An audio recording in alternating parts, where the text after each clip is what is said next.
Welcome to Recovery Recharged with me, Ellen Stewart, Pushy broad from the Bronx. How does recovery work? How do you use the tools of recovery in everyday life?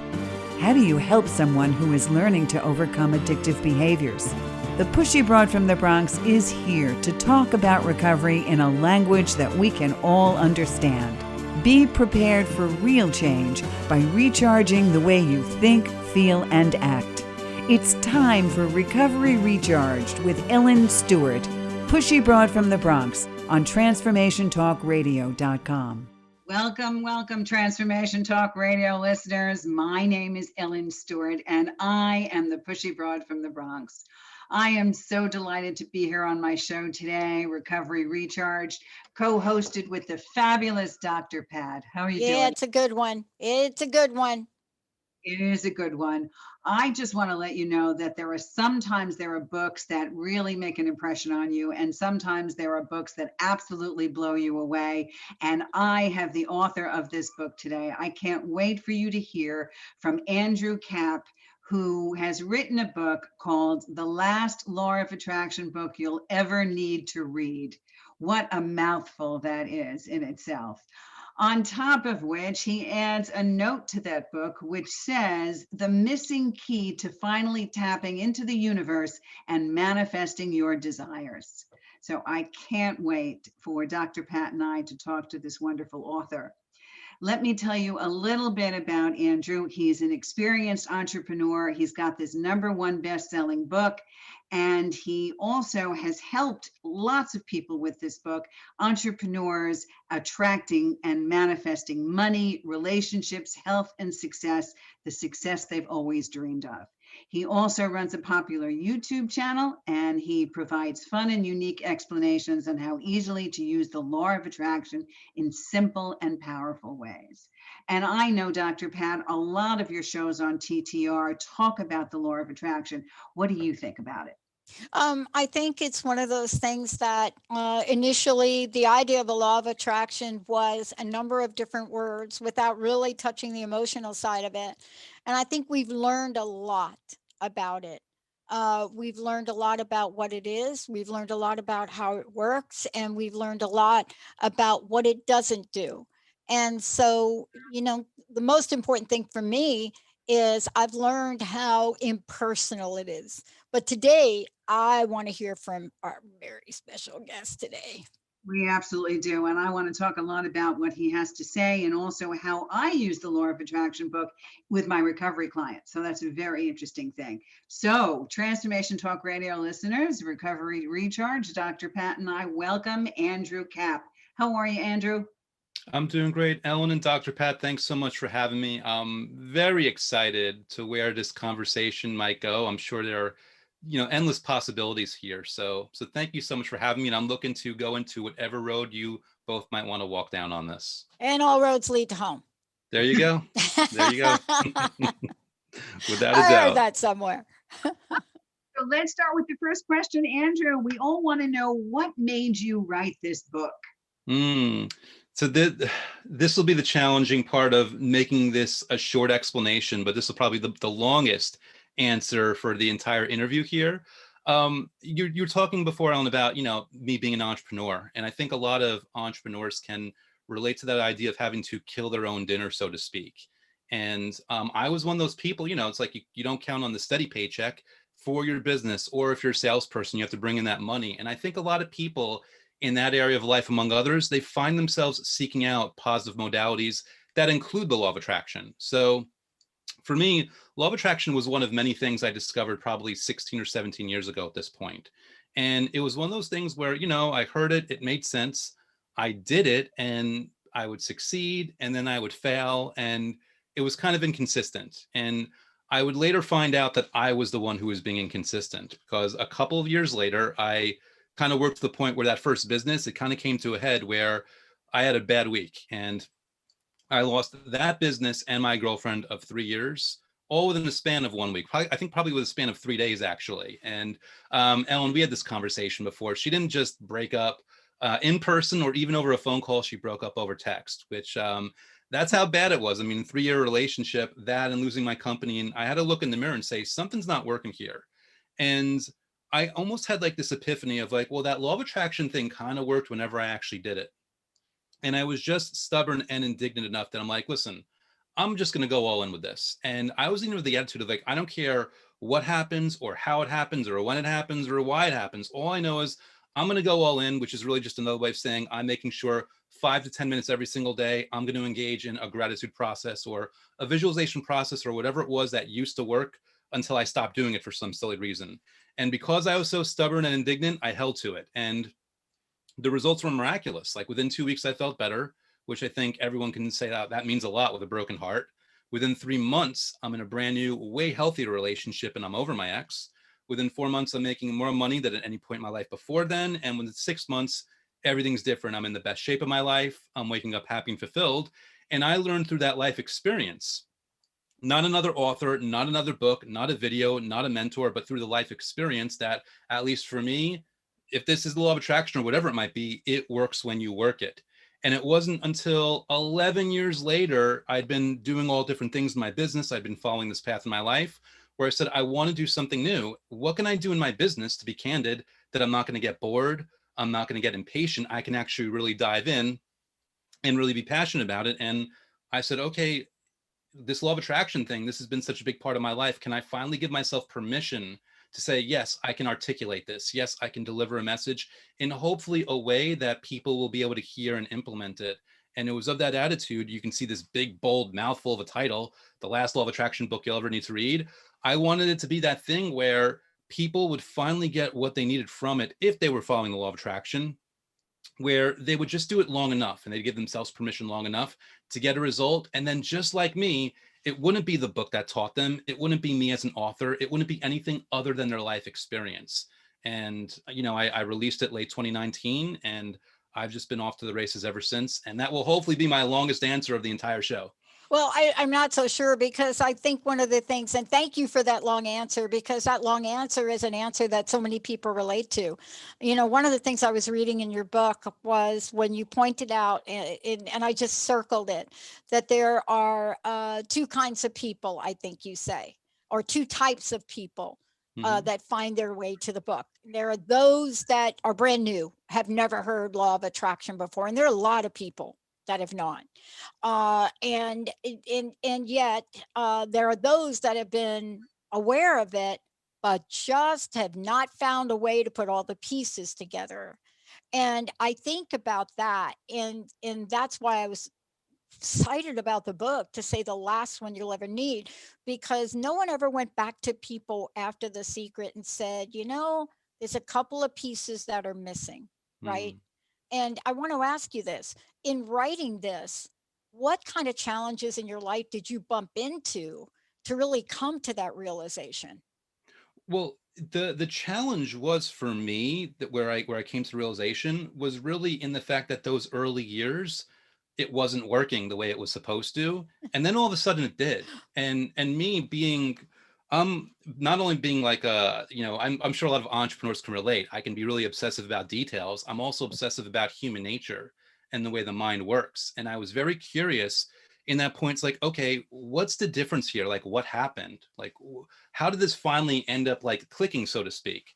And it was in that examination of what I used to do to trip myself up and what I did, I guess, internally, that I can kind of look back and almost reverse engineer, that finally got me to do it. So for me, and I'm hoping I'm answering the question here, Yeah. it was really just about being able to look at myself more honestly and identify where I was tripping myself up. Because I think I, and I don't know how this resonates for certain people to hear this, but I don't like to say that anything is your fault in particular to anyone listening, but everything is still your responsibility. Meaning, whether or not you got yourself into a certain mess, only you have the power to put yourself out. So you might as well embrace that. So for me, it was just about embracing the responsibility, the self-personal responsibility, be like, okay, I've got to sort this out. What am I doing for myself? And by the way, how can I catch myself in all my BS, to be really candid, so that I don't fall into all traps, so that I can sustain this with the understanding, at least in my perspective, that if you just do 5 or 10 minutes a day of simple gratitude,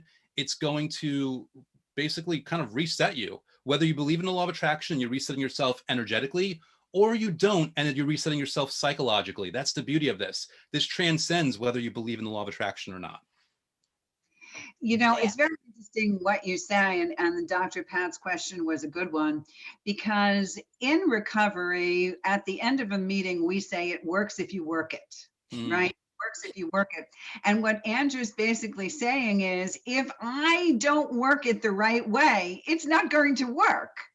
So you also mentioned something in your book about the fact that the law of attraction itself, if you could describe that, was basically what we talked about before, that positive energy attracts positive energy. And Mm-hmm. also you have a very great feeling here that one can manifest the law of attraction simply by kind of going with that energy and going with the flow of that energy. And when you work against that energy, the law of attraction doesn't work for you. Is that safe to say? Yeah, I mean, a quick way of wording it, I guess in regard to that, or in follow up to that, is listen, we focus on certain things, and our thoughts have a lot more power to them than we realize. If you believe in the universe, your thoughts are energy, just like everything about you, including yourself, is energy. And because like attracts like, by thinking about that thing, you're basically reaching out into the whole energetic soup that is the entire universe, and you're going to mirror back that reality to you. But again, just to kind of walk this fine line for people that aren't really down with this, that's okay. But I'd say this: your brain is a supercomputer, and it's a lot more powerful than you realize. Your subconscious mind is a lot more powerful than you realize. Like me personally, I believe it's a combination of the law of attraction and your subconscious mind, because it's all the same thing.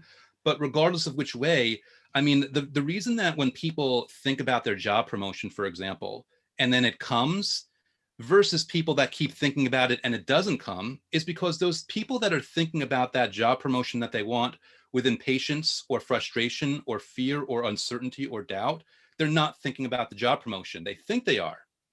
They're actually thinking about the lack of the promotion, which is why it's so upsetting and it doesn't feel good. Whereas those people that do focus on it, they meditate on it, they have gratitude for it with anticipation and enthusiasm and excitement. That's basically fueling the actual energy of it, again, to the universe or psychologically, that's going to bring those opportunities. Maybe they come up with better ideas. Maybe they have a better, more confident inflection in their voice. Maybe there's something about their body language that speaks to everyone else, that makes their boss like them more. Who knows what myriad of things it might be, but it just happens. And that's the beauty of it. It just happens when you focus on what you actually want. So do you believe that the law of attraction will work with people that actually don't believe in the law of attraction? Absolutely. One of the favorite ways I like to describe this to people, I always like to put things in like a tangible explanation, because everyone gets physical whether they believe in something or not. And I liken it to lifting weights to get muscles, which I know that's a very oversimplified thing, but everyone still understands it. And I think we had this conversation before, Ellen, like there's two explanations as to what I would give as to what happens when you lift your weights to get those muscles. Explanation number one is you lift weights and you go to sleep, and while you're sleeping, the muscle fairy comes and waves a magic wand, and poof, you've got muscles. Explanation number two is when you're lifting weights, you're putting so much stress on your body that your muscles are literally tearing in little areas. And then what your body does, it responds by healing itself by filling in those gaps with more muscle fiber, hence more muscles. And most people are going to be like, okay, Andrew, if I have to choose between one of those, I'm choosing that second explanation, even though you kind of butchered that one. But I tell people, it actually doesn't matter, at least in the context of what we're talking about here. What matters is you lift weights, you get muscles. You put in X, you get Y. And by that same token, whether or not you believe in the law of attraction, at least in my experience with people that believe in it and who haven't believed in it, when you engage in these processes of feeling gratitude, of visualization, of scripting, all those things, by hook or by crook, you will start to see the results. And the people that still don't believe in it, I say, beautiful. Don't credit me, don't credit my book. Don't credit the law of attraction, don't credit the universe, but at least acknowledge that you were doing this very simple, easy thing for 5 minutes a day and it got a result. So why mess with the formula? Why not engage in it anyway, regardless of how it's actually happening? You know, I So, want to ask you if I could ask this question. Oh, Ellen, do you want to go to a break first? no, it's up to you, dear. Whatever Okay. you, I want to ask you this because there are what people have called lofty goals or higher order goals. Mhm. And there are things that we sit down and we've gone through, and there have been many iterations of the law of attraction and how you get from where you are to where you want to go. I want to ask you, what do you think the major potholes have been up until this point, up until this book? What are the major potholes that folks have stepped in, probably all of us, right, in achieving, right? So one of the Mhm. things I love is in my own version of myself is, do I actually believe that I'm going to achieve this? But there's a Mm. question mark. You know, we have gone down the path. People have tried everything under the sun, and then they step into a pothole and something doesn't work the way they want. What have you discovered along the way some of those potholes might be? You know what? I'll give you the biggest pothole I've Okay. discovered because I find often that a lot of the other potholes are like an offshoot of that one. Okay. And this comes down to, again, we'll put it in the context of law of attraction, put in the context of goals. You're thinking about this thing that you want, or you're just desiring it, you're noticing that. A lot of times people will engage in a law of attraction process, whether it's visualization or gratitude or scripting, and they're doing the method to get their result, which is like, okay, well, duh, that's what the books say. That's what everyone says. Why wouldn't I do the method to get the result? But there's a hidden little trick in there. There's a little distinction. You want to do the method for the sake of enjoying the method, for the sake of feeling good in that moment, which will then indirectly get the result. Because when you're doing the method to get the result, you're in the mindset of, I don't have this thing. You're reinforcing the mindset and the energy and the psychology of, I don't have this thing. So even goal setting, people ask me, hey, Andrew, do you set goals or do you believe in goals? Do you believe in deadlines? My ultimate answer is, do these deadlines or do these goals make you feel better and more confident about this thing? Or do they insert a false pressure or resistance? Me personally, I don't like deadlines because for me, it makes me feel more apprehensive about the thing. But if someone says, well, no, the deadline makes me feel confident because I feel coming, I'm like, beautiful. If that's how it actually feels, you're on the right track. So Dr. Pat, long story short, too long didn't read. The pothole is in when people are trying to force something without realizing they're trying to force it and thereby reinforcing the lack of it rather than the actual thing, rather than just enjoying their lives in the meantime to whatever measure they can while that thing is coming to them. So take a minute if we could, because I've read your book and I want to just take a minute. There's so many great things in here, especially some of the questions you have us ask ourselves about things.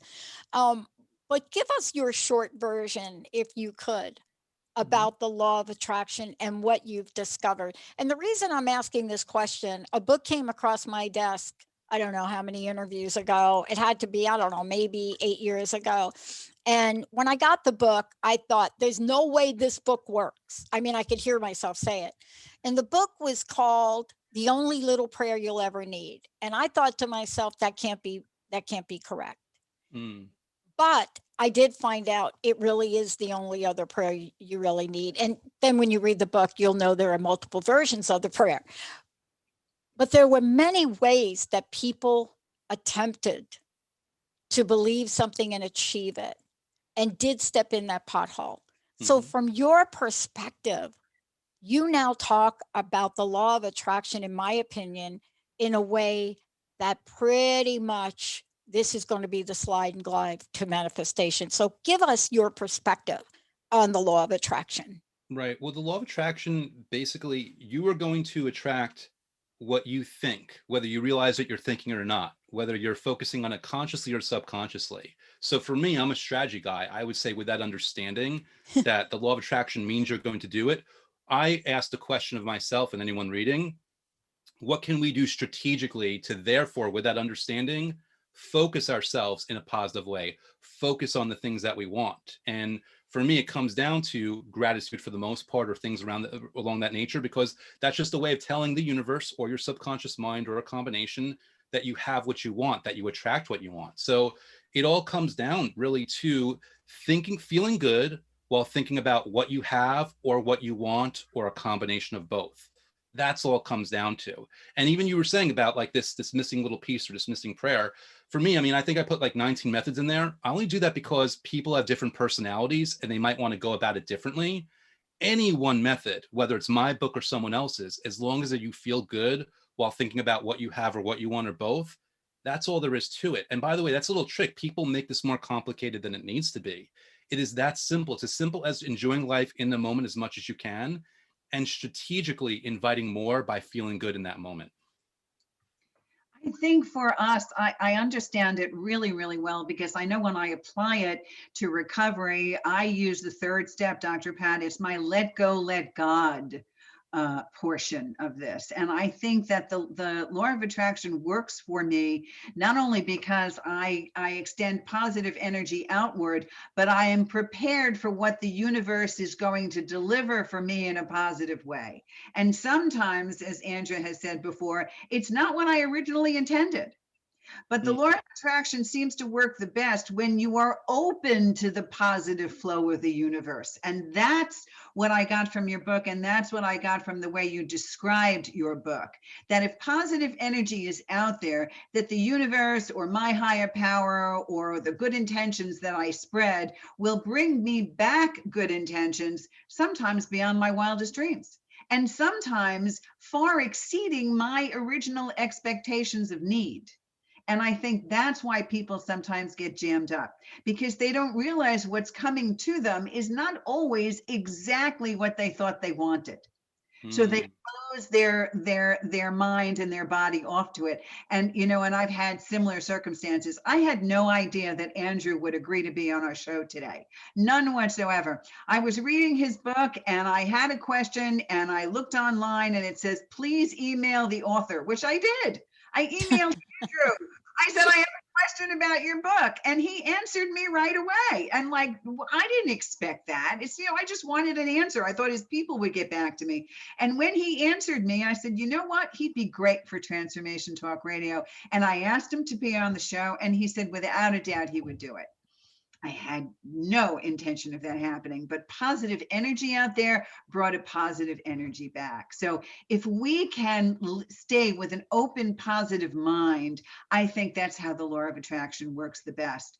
And I think that, Andrew, you put it in ways that we can understand. You describe it in 3 ways: gratitude, scripting, and visualization. Can you talk a little bit about those methods? Yeah, well, first of all, thank you for the compliment. I appreciate more than words can say. I mean, it was my goal to make this in a way that we can kind of latch onto. That's actually why I had 3 types of what I call manifestation methods: gratitude, and scripting, and visualization. Because again, everyone has different personalities, and some people tell themselves they can't visualize, for example. So scripting, just to knock that one out first, basically scripting is basically journaling about your life in the present tense. You're writing everything in the present tense as if you're already living your dream life.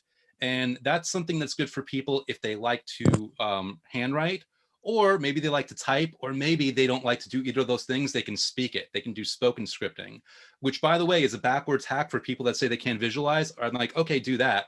They don't even realize that their subconscious mind is now processing positive images. But so scripting is a favorite one. And I actually put an interview on my YouTube channel about a friend of mine who used that to go from $0 to over $1 million in 16 months. Like it's that powerful.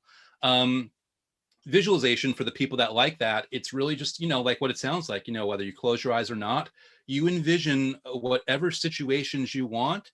And for me, at least, it isn't, you're not forcing the feelings. Whatever feelings come through that visualization will come naturally, without trying to make them bigger than they have to be, without assigning what they need to be specifically. And for me, I do different varieties and different versions so that people have different types.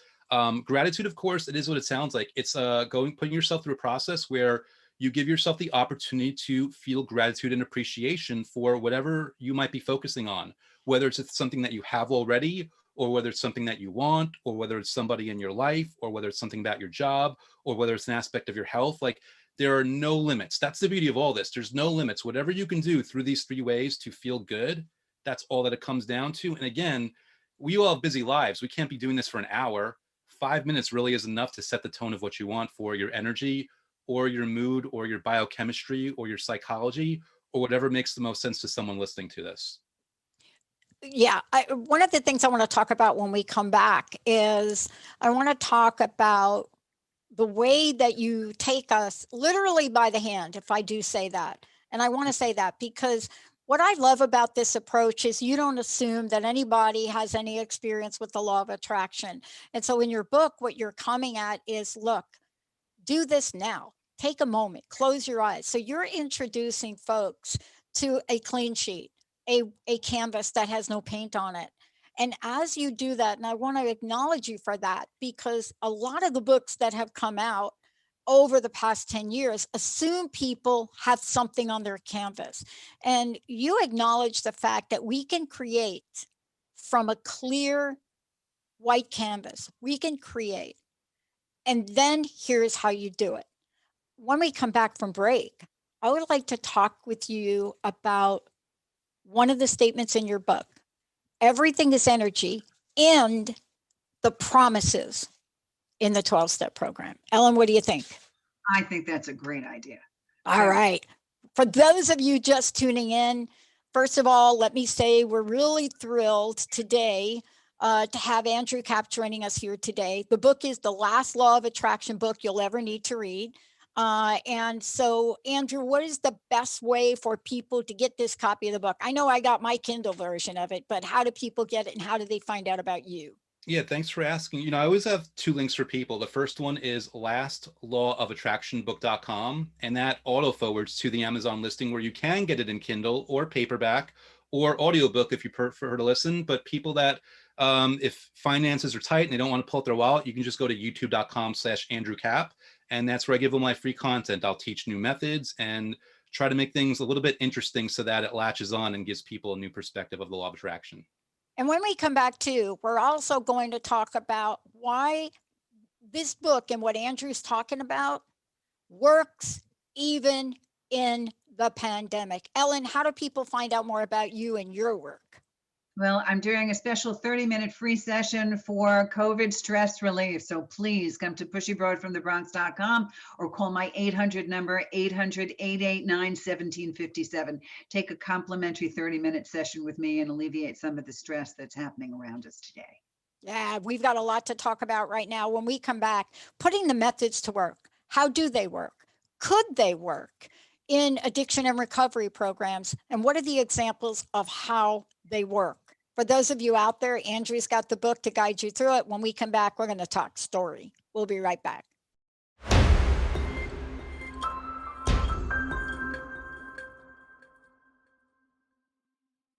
Welcome back, Transformation Talk Radio listeners. My name is Ellen Stewart. I'm the Pushy Broad from the Bronx, and I'm here with the fabulous Dr. Pat. And we are here with author Andrew Kap, and the book is the last law of attraction book you'll ever need to read. And believe me, you need to go get it.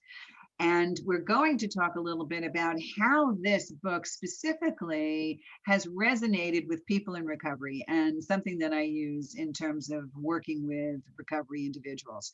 So we talked about something, and Dr. Pat's going to bring this up, about some of the methods that we've used in this, that Andrew has used in this book, and how they parallel recovery work. I mean, gratitude and visualization, and also something called the promises in recovery. So Dr. Pat, can you explain to us a little bit about the promises and how this book worked for you? Yeah, and one of the things that I was really struck by, and Andrew, for you to talk about is, you know, once upon a time, way back in the day, someone said to me, you need to memorize these. You need to memorize these. And I'm thinking to myself, why? And they are called the Aaa Promises, which are used in many, many programs. But they are really promises, and there are 12 of them. And when somebody says, you need to memorize something, we are going to know a new freedom and a new happiness, and you memorize it and you say it over and over and over again, something about it sticks. But then when you're asked, once you've memorized it, now keep track in your life and see how many times a whole new attitude and outlook on life will change. See how afraid you are of people moving forward. And I want to talk to you about this because you have many exercises in your book that help people go from a place of disbelief, if I can say that, or at least let's just call it doubt, to actually seeing things come to life. Tell us about that, Andrew. Tell us about that process that literally people can start to see things change.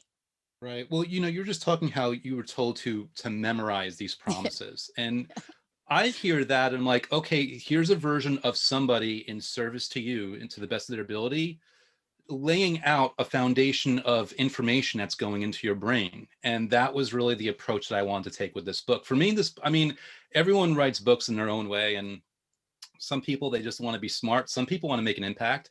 The unique thing that I try to bring into this is I wanted it to be an experience from page 1 to page 208 or 210, so that people were carried through and that the information would come in as easily as possible. That's part of the whole thing, where when you have methods, whether it's mine or somebody else's, that the steps are easy to follow, everything goes from there. Or another way of saying it, when the information is easy or convenient to process. So for me, this is all about, again, presenting different options for people that they're going to be able to follow it step by step. And by the way, for my book, at least, they have the freedom to tweak it if they want to make something a little bit more to their liking, so that this whole aspect of believing or feeling better, it's almost baked into the thing. It isn't something that you're feeling better, at least from my perspective, for this book, isn't something that you should have to reach for. It should be something that happens automatically while you're just doing this, while you're giving yourself permission to not put too much pressure on yourself. So again, I'm not sure if I answered the question right, but it was all about laying this out in a way that the human mind can very easily process, and more importantly, can actually utilize and implement. Because kind of hence with the title, I think a lot of times we go into over information consumption mode and under implementation, where it should be the reverse. Mhm. We should get enough information to say, okay, I understand this, and implement right away and use it whatever way we can to our advantage. Yeah. The other thing I want to say, and Ellen, jump in here, is I was reading through the book and I was reading in the chapter on success. And I was so glad to get to the point where you say this: you can feel good about anything.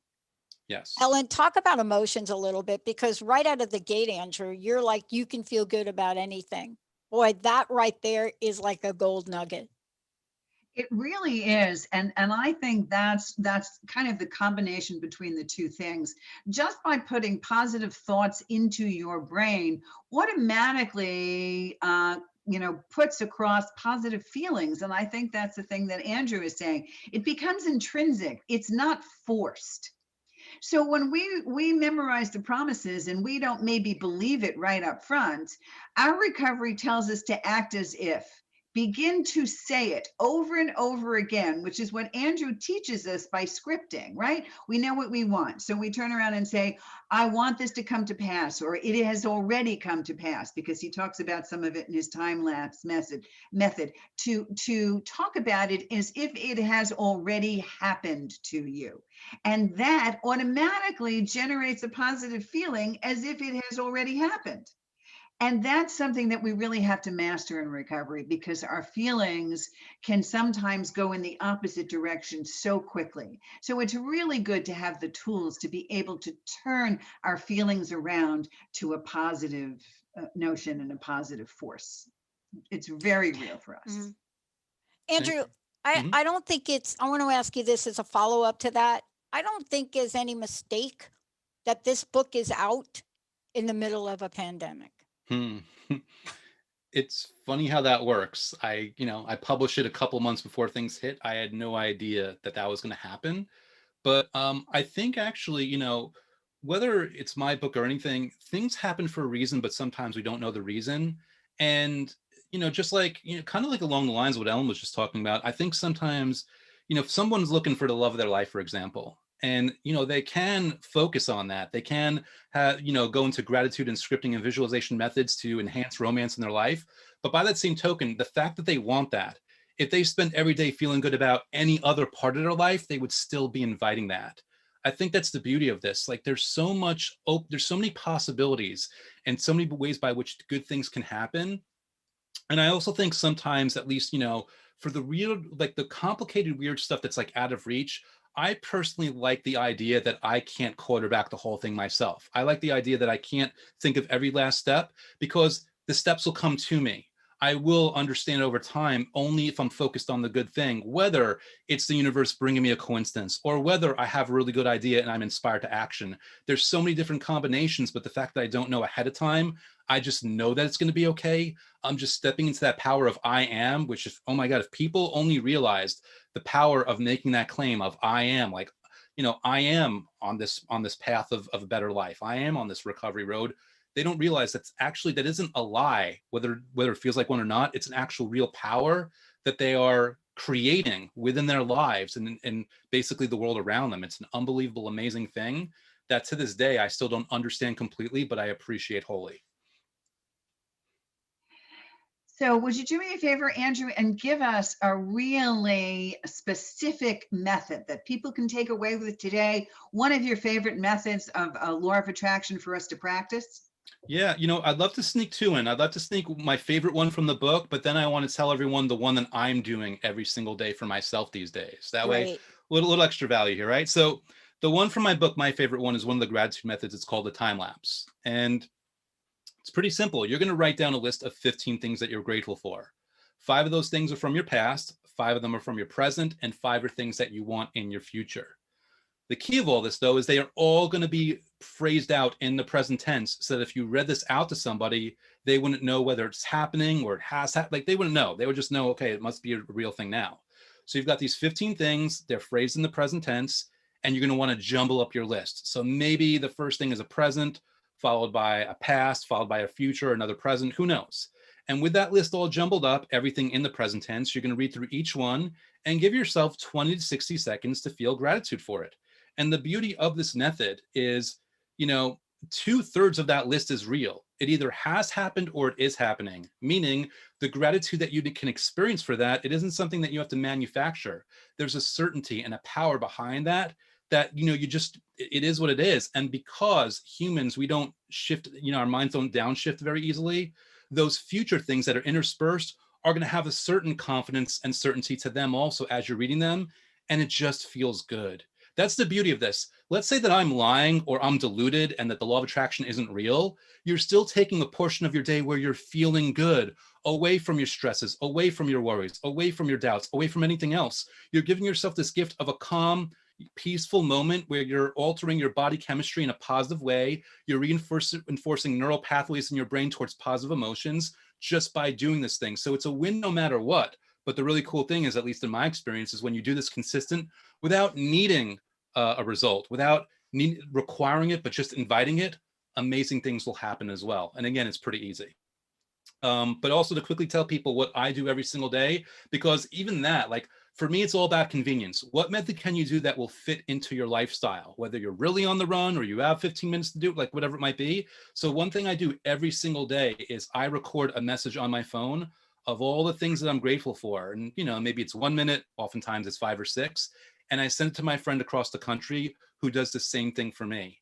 And what we've done is we've built in a social pressure here, because it's very easy sometimes to let ourselves down, but we're like a little more apprehensive about letting our friend down. So because we're worried about that, we've instilled that extra pressure. So sometimes I send it first, sometimes he sends it first, sometimes I'm inspired by what he sends, sometimes vice versa. But it's this ongoing thing that we're in our 4th year of doing this.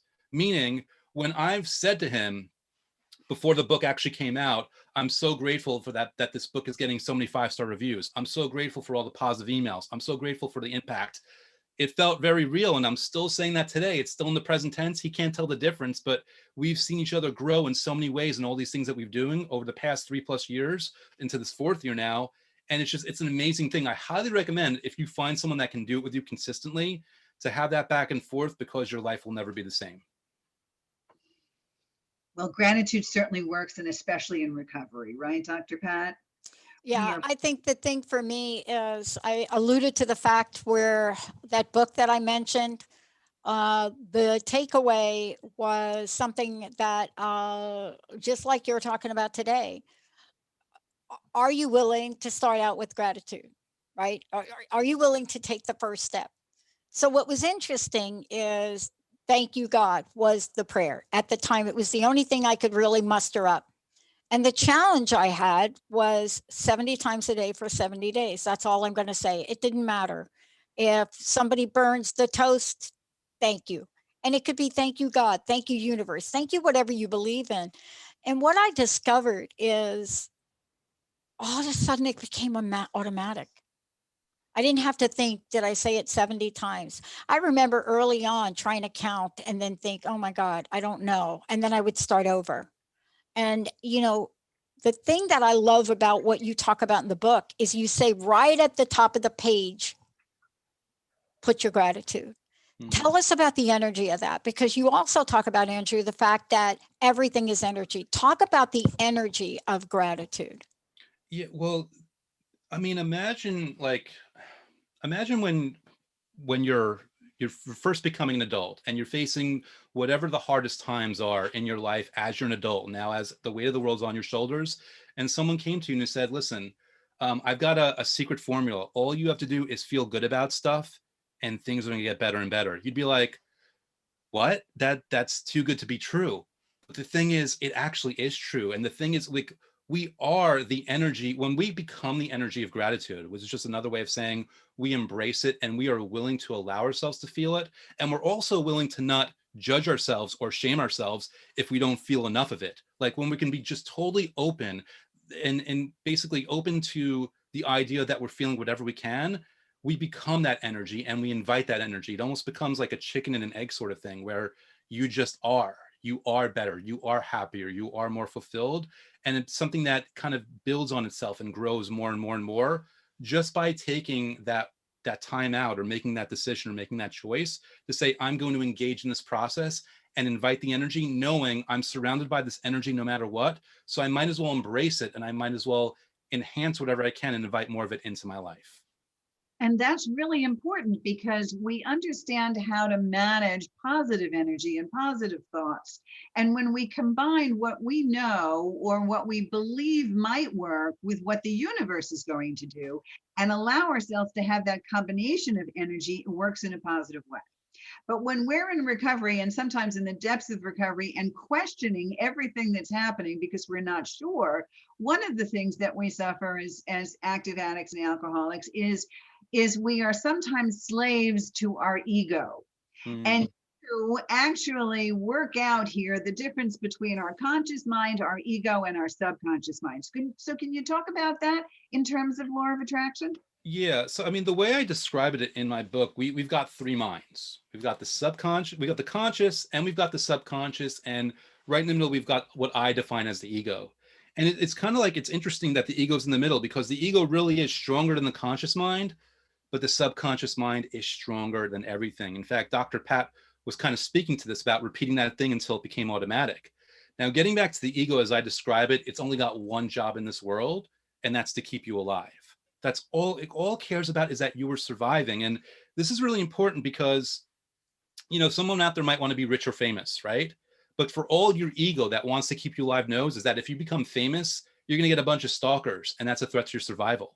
For all your ego knows is if you get a lot of money, distant family is going to come out of the woodwork and try to take it from you. It's a threat to your survival. So your ego, while it loves you, in my opinion, and this is a misguided attempt to kind of keep you stuck in place, it just doesn't want to risk the status quo because it's not concerned with your happiness. It's not concerned with your satisfaction. It's not concerned with any of that. And whatever money problems or relationship problems or even health problems you have right now, all it's computing is, okay, this person's alive. I'm doing my job. Let's keep it this way. This is where the subconscious mind becomes so powerful and so important because, you know, when you go to a gratitude method, for example, or you're repeating an affirmation like thank you, or thank you, God, or thank you, universe, you are bypassing the ego, accessing the subconscious mind. And then all of a sudden, you've got like this powerhouse behind you that's doing everything. I mean, again, you're going to do a lot of this stuff for yourself, but so much heavy lifting is going to be done for you in cooperation with that. You know, you're going to have more emotional resilience. Like that, I think emotional resilience is a perfect example because you can't force that, but you can invite it. You just find yourself having it. And then all of a sudden you're the one who's more empowered to make better choices and really to claim a better station in life for yourself. So it all comes down to understanding that your ego doesn't mean any harm, but it is trying to keep you stuck in place. You want to find ways through affirmation or gratitude or visualization to bypass it, have the subconscious mind do it for you. And here's the cool part. When you reach that new higher station, your ego is going to be like, oh my God, my person's alive. Now I'm going to fight tooth and nail to protect that level. So it's going to find ways of reinforcing that for you. And before you know it, again, you start doing things automatically that are in your best interest, or other good things start to happen for you. Andrew, let me ask you this, because we didn't mention this before. Early back, and Ellen, chime in. Early back, I said, one of the things I learned is that, the law of attraction and the universe are impersonal. And I never explained what that meant. But if I look at my own life, if I say blank, blank, blank is awful, that is actually an affirmation. Mm-hmm. And so can you just talk to that part? Because sometimes people say, well, why do I have to say it? If I have to feel it, maybe I don't feel like that. The question is, whatever we put out, isn't that what the universe is engaging us with? Yeah. In my book, I call it the disinterested donut guy. Yes. Because it's Yeah. like, everyone can relate to going up to, go to Dunkin' Donuts or wherever. They go to the counter, they order their donuts. You're never going to find the clerk being like, you know what? I don't know you, but I don't think you're going to like the chocolate glazed. I'm going to give you something else, or whatever whatever donuts you order are the donuts that they're going to give you. And by that same token, the universe it's just going to mirror back. So whether it's positive or negative, all you need to know is that you're going to get that mirror back to you. So again, it becomes a strategy where the universe doesn't care if you give it all the instructions and all the blueprints to have the greatest life ever, or if you give it the instructions and blueprints to have the worst life ever. It's going to reflect that back to you. It's not its job to say, no, this isn't good for you, I'm going to give you something instead. Its job is to say, okay, I recognize what you're putting out there, and I'm going to give it back to you. And anyone that doesn't agree with that or doesn't think that that's okay, I'm not going to argue with you. I'm just going to say, since it seems to be that way, and since it seems to be happening to you, you might as well use that knowledge and use that feedback to your advantage. Like for me, whether I agree with something or not, if I'm getting the feedback that tells me it's true, I'm going to ask myself, okay, now that I know that this is what's coming back, what can I do in my best interest to get a better result? And for me, knowing this about the universe, knowing this about my psychology, knowing this about the combination, I'm going to put out that positivity.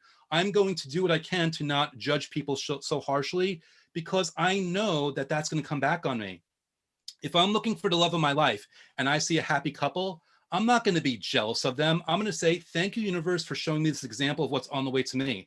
Thank you, universe, for showing me that this is possible right in my face. Thank you for this reminder that people fall in love, and that love is possible, that love is achievable, that love is likely, that it's probable. I'm going to do that rather than going, why do they have the love and I don't? Because I'm just reinforcing that I don't have the love.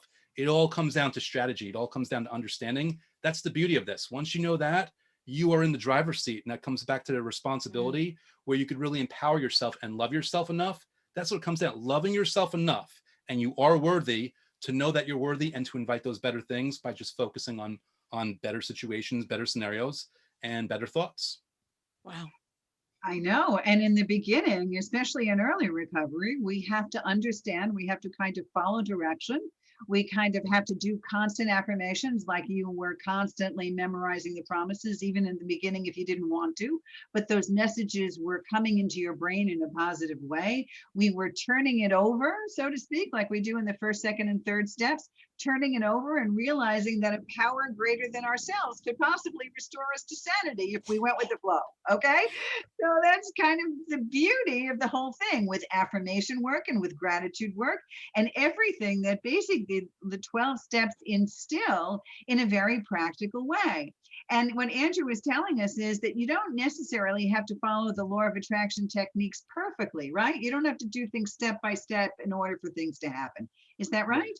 Right. Like they're laid out in a very easy to follow way, but that's only for people that don't want to tweak it. But everyone needs to understand that, again, it's only comes down to feeling good while thinking about what you want or thinking about what you have, or both. And I'll give people, like when we were talking on the break, I'm going to give your audience right now the highest piece of information that I wanted to touch on. And Dr. Pat, you mentioned this. The subconscious mind can't tell the difference between perceived reality and actual reality. I'm paraphrasing you, but that's something you were talking about, right? And you think about it, Olympic athletes do this. Olympic athletes go through their competition in their mind over and over and over and over again before they actually win that gold medal. Military, not just US, but different governments across the world, they have their soldiers and their military people engaged in this process. They're not going to put money or ideas or time or energy or resources behind something that they haven't seen work. Like this stuff, it just is what it is. There's so much power to it. And the fact that people that have power and resources choose to go that way tells you everything you need to know about why you should do it for yourself as well. Wow. Thank you. What a great show, Ellen. Fantastic. Andrew, thank you. Thank you. Andrew, the last law of attraction book you'll ever need to read, Andrew Kap on Amazon. And I loved it with Kindle and audio book combined. That's the way to go. Andrew, thank you so much for everything. Thank you so much for shining a fresh, new, bright light on this, and for giving us the opportunity to step into the world of possibilities in a new and amazing way. Thank you so much for all of your work.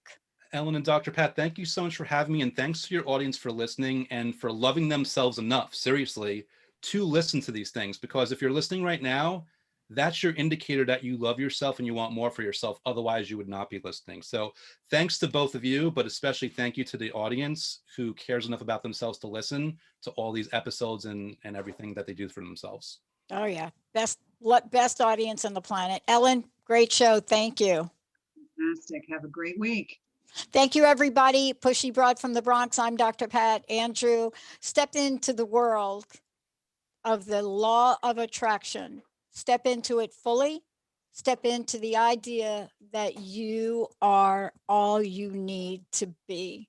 We'll see you next time. You've been listening to Recovery Recharged with certified life and recovery coach Ellen Stewart, Pushy Broad from the Bronx.